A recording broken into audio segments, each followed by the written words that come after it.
Welcome to Facts TV News, where everything is true. Highlights of 2021. Gunmen were on rampage in Granville. We had a major incident of violence last night, early in the morning, in fact. And the time is important because it took place, what you believe as the unusual time. It started at 1 a.m. in the morning, and when you call the crime pattern, that's an unusual time. So obviously a well-planned operation. And although it was designed to take the police off guard, they were very near. But they were in Granville, and they responded almost immediately. At that hour of the morning in darkness, and with high-powered weapons, the police had to be careful while in fact engaging them. So, if an average citizen got killed in this road, we would have had a different picture coming. So the police responded well, engaged the criminals, and we were able to remove them from the scene, but we did lose two officers in Granville, and the elderly gentleman was burned inside the house. Not sure if he was shot as well, and a young man was shot by the criminals. This is a result of continued gang warfare, which the police have been working on. As I said last night, it was operated in a well-planned operation by gangsters. And although engaged quickly by the police, we still had a bad outturn, because I want to reassure the citizens. The police is working very seriously to disrupt the gangs, and they're not going to win. The situation in St. James has been, the term I use, holding, but in fact we're beginning to contain some of the gang violence that we have been noted in the last several weeks, especially since the road was introduced into Norwood. Granville has had several major interventions on the fiscal side. The security force is going to take steps to target these gangsters and last night was sad, unfortunate, but we're going to ensure that the gangsters are going and restore peace and safety, public safety for the people of Granville. We are aware there is tension in Granville, and in fact there are two contingents in Granville. So the police station not here a lot. There were two strong contingents, and after the very first of those fight, police was in the area. But at the time, and densely populated, it was challenging for the police to be more aggressive than they were. In fact, much of the shooting that the citizens heard last night, and that caused a little fear, as a result of the engagement with the police with the criminals. About 1:15, me hear, brother. I said to my brother, say, how that gunshot? And he said, yes. And me, brother. He said, Jesus Christ, you can't cool off your boat a second. He said, Jesus have mercy. Me and the bathroom, me is about to me, shoot on the floor, no jaws. Because me remember if you pull up because me I try if we do. Is avoid because board was me living in, so me can't afford to make gunshot come through, so me duck. Whoever come to kill him must say at the end, you know say I'm alone living there. Then go and kill you and burn down the whole of the house. So 3 houses them burn down over there, you know. The one when we live in, one next door, and the other guy, Lamb's Bread, whatever they call him, female. So 3 houses burn down over there. In space, maybe less than half an hour, because that's when the shots start fire. You know what I mean? I note that this shooting and killing and arson took place during curfew hours leading into an all-day curfew. And that shows a high level of calculatedness on the part of the criminals.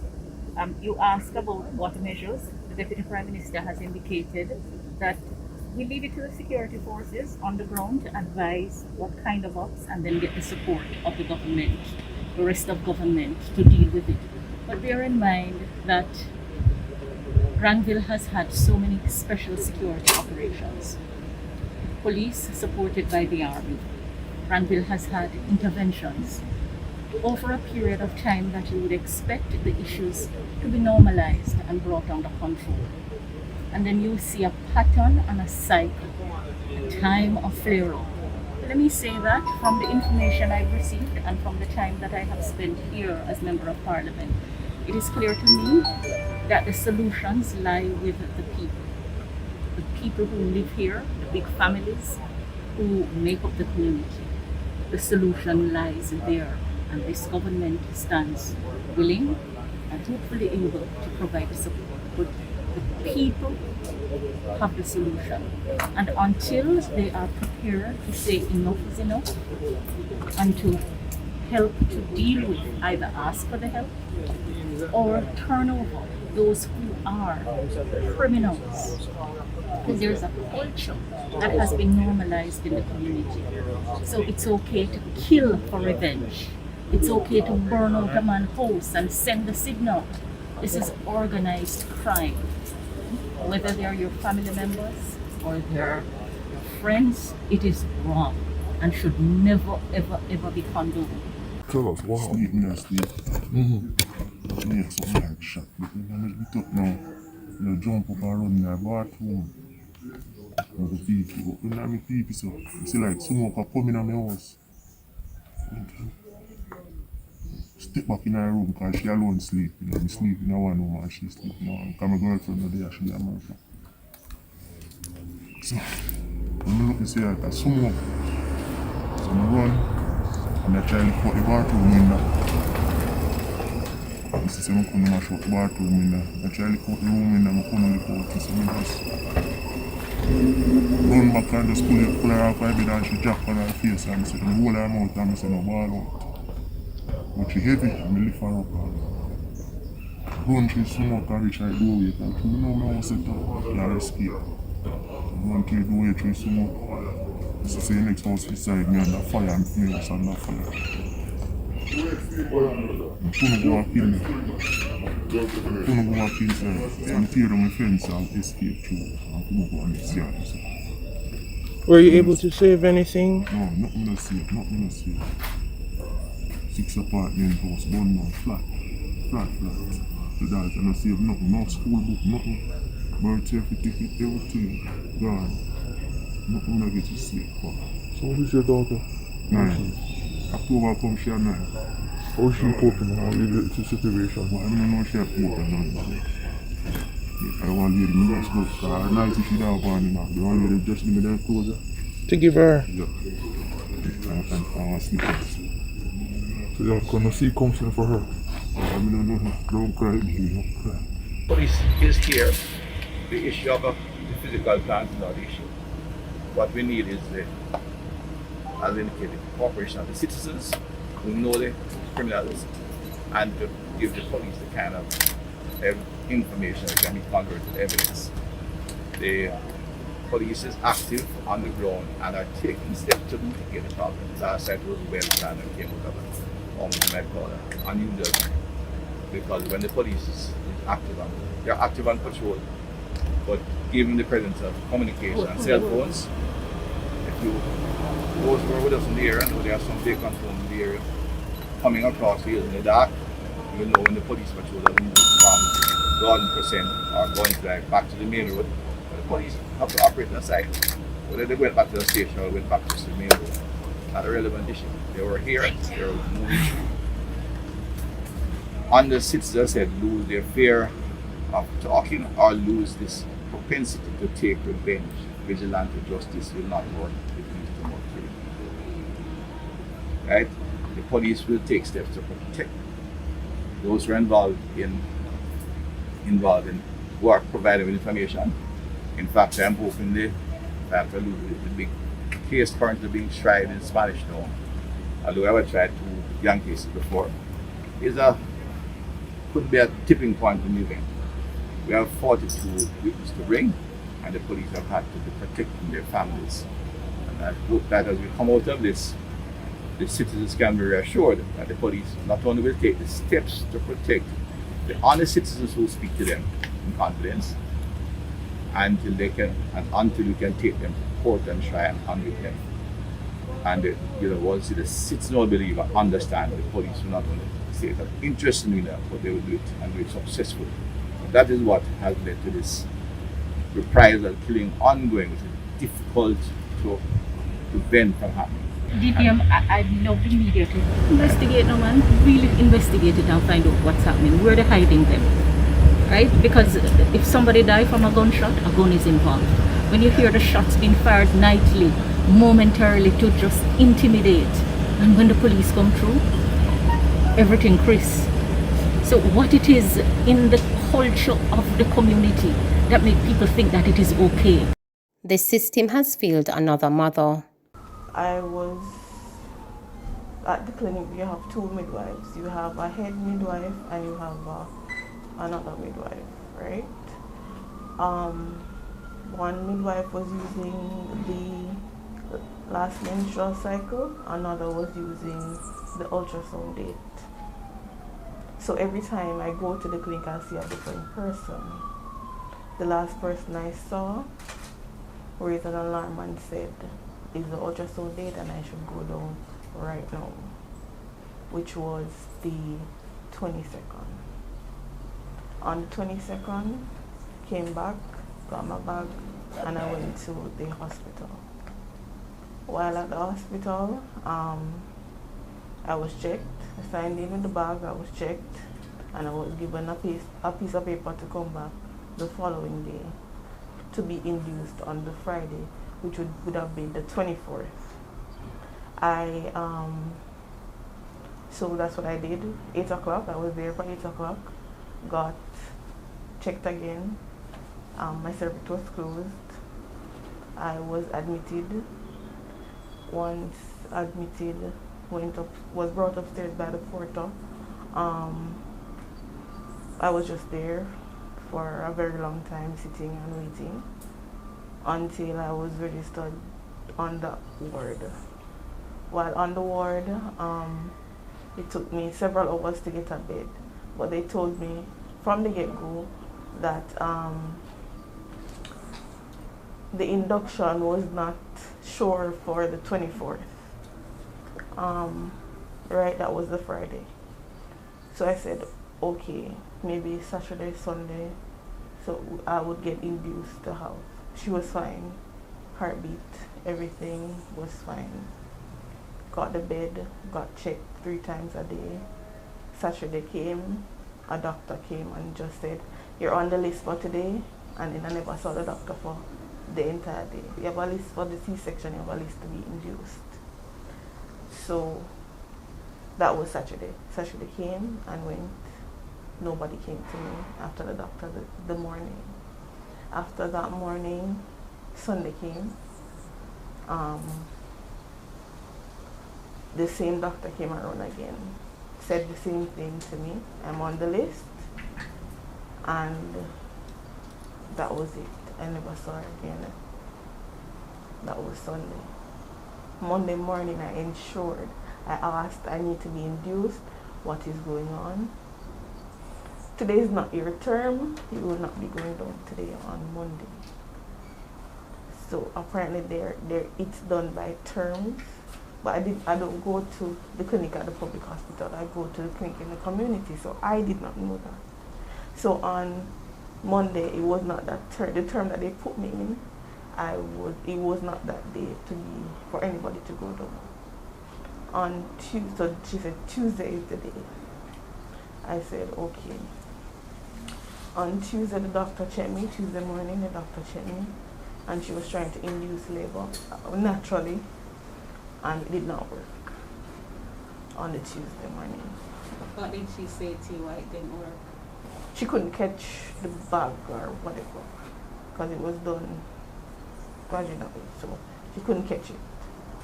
So it was not successful, and I still was 1 centimeter at the time. Wednesday morning, she came around. "You're still here?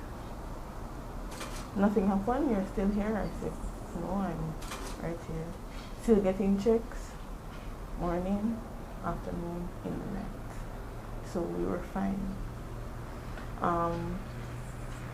Wednesday morning, no. On the Wednesday, nurse checked pressure, temperature, and the heartbeat. I could hear her. She was there, she was fine. Then my name was called, and the same doctor checked me again to try to induce the labor naturally once more. She did it, and she said, "I think I got it." I said, okay. It was so painful, I went back in the bed to lie down. Okay, while just lying there, couldn't do nothing because I was in so much pain. So around visiting hours, which is 11:30, about a visitor. So I knew the time. I just felt like my water broke. But being a first time mother, I wasn't sure if it was what was it. So I tried my best to I ran to the bath. They had to pick the girl next to me had to pick me up. And my friend that was there, they had to lift me up, so I went to the bathroom. So coming back from the bathroom, I went to the nurse that checked me the morning, and I said, "Nurse, I think my water broke." And she said, "Okay." Then I heard my name, and another nurse checked me and said I'm 2 centimeters, and that was it, and I should go back to the bed. So I said, okay. I just didn't know what to do next, and nobody told me what to do next. So a different doctor called me Thursday morning, and checked me, and I said, "I think my water broke yesterday." She said, "What time?" I said, "Around 11, 12. So she started calculating, and she's like, "I need to go down right now." That's when he packed me up, and the porter came for me, and we went down. And when you say went down, to the labor ward. Okay. So while on the labor ward, no, we got separated because, COVID and whatever. So I was there by myself on the chair waiting. The nurse came around. First off, no beds, so I was sitting there for a while. While there, the nurse came and she asked me a few questions. If the baby's moving fine, but I told her limited movement, because I could feel limited movement, not normal movement that I would get on a daily basis. Once that little interview was over, she said, go to the induction. There's a bed available in there for you. So you are to get up and go to nobody helped you, nobody assisted? No.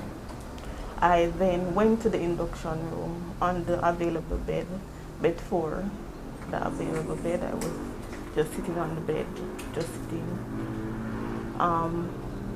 So 6 beds are in the induction, right?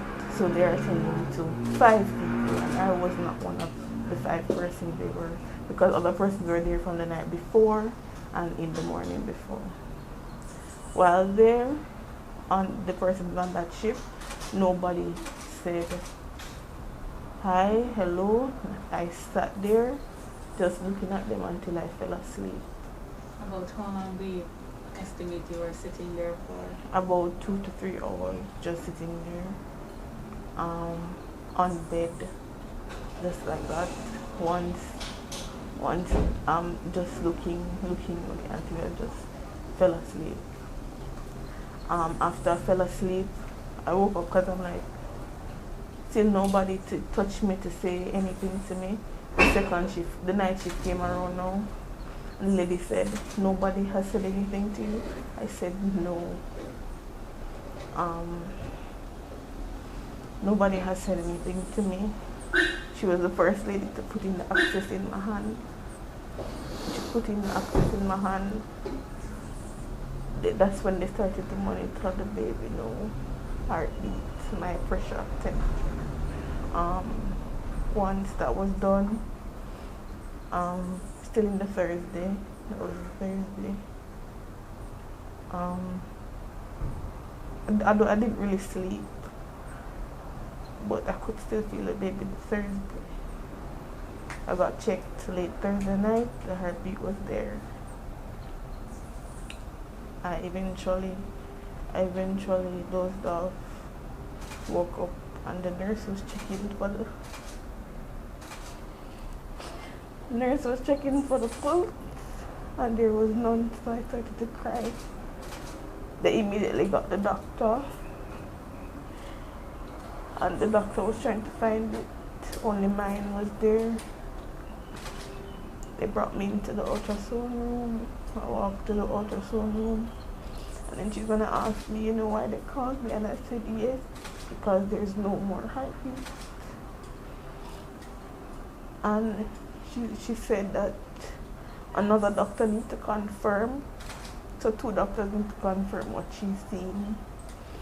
And there was no oxygenated blood going to the brain of the baby. That's what she said. But from the first nurse to me, I knew she was gone.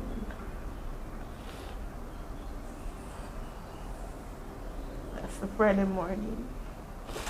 So I started to call him and let him know that, listen, she's gone and whatever. So I needed to take her out of me so I can leave. They said that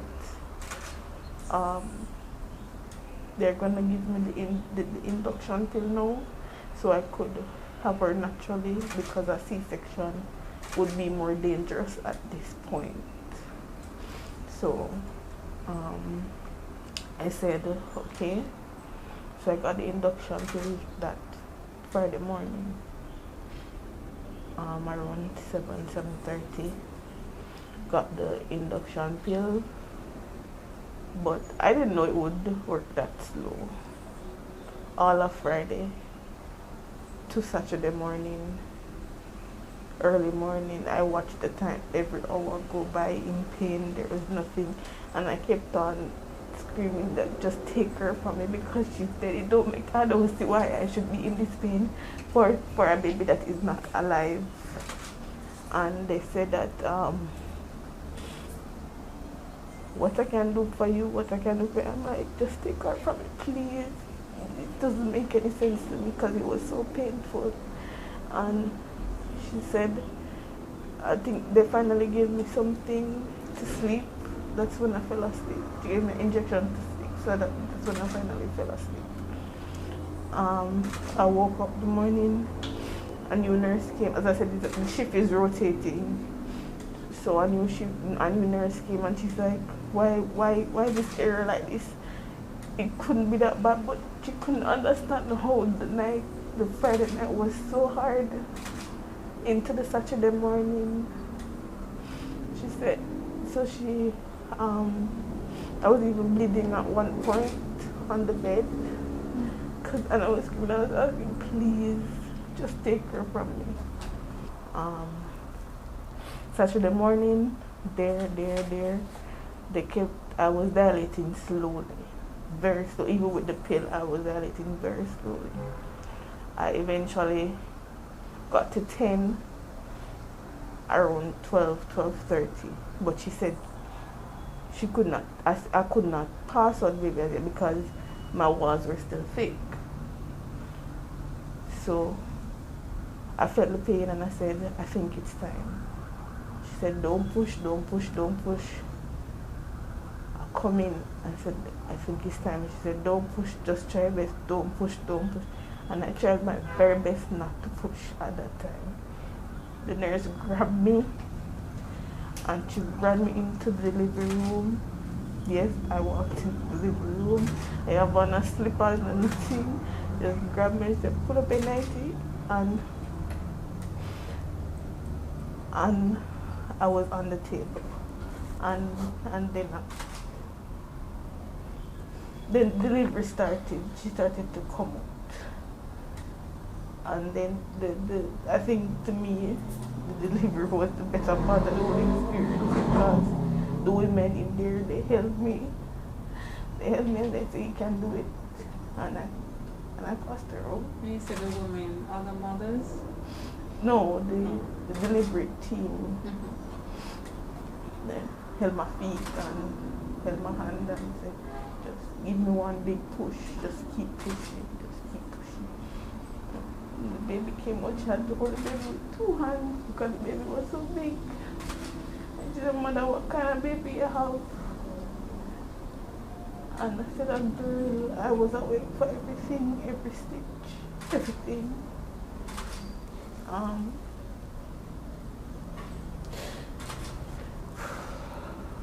Afterwards, the person that deals with the birthing, she got me cleaned up and sat on a chair and I waited again.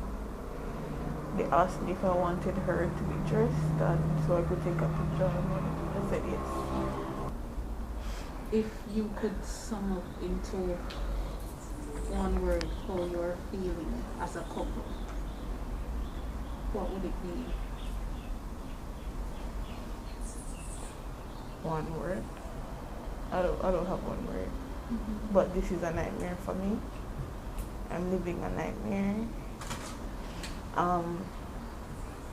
The Sunday night I was laying down and I closed my eyes and I would relive everything. Like just reliving everything. Like I was the weak person in all of this when the system failed me. And the system is something that I've never put my trust in. But because they say if anything happened to you, that's where you're gonna end up. So I tried my luck and I didn't have any.